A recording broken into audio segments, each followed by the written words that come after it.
Hey everyone, welcome back to my channel. In today's video, I will show you how to fix Roblox error that says fail to download or apply. Let's get started. This error happens a lot because of weak internet. Swipe down from the top right corner of your screen, turn off Wi-Fi, wait 3 seconds, then turn it back on. If you are using mobile data, make sure you have good signal. If possible, move closer to your Wi-Fi router. A stable connection helps Roblox download the files it needs. Sometimes Roblox just glitches. Swipe up from the bottom of your screen and hold swipe up on the Roblox app to close it completely. Open Roblox again. This forces Roblox to reload the missing files.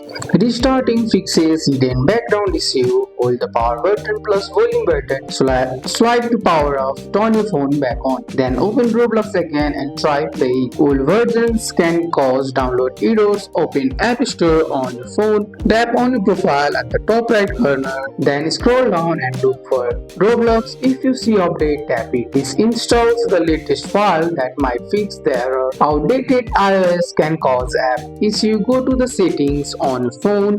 Then tap on General. After that, tap on Software Update. If there is an update available, install it. This helps Roblox run more smoothly. And that's it. These steps usually fix the fail to download error or apply on Roblox on your phone. That's all for today's video, guys. I hope you guys like this video. If you found this video helpful, drop a like, subscribe for more videos. Thanks for watching. See you in the next one.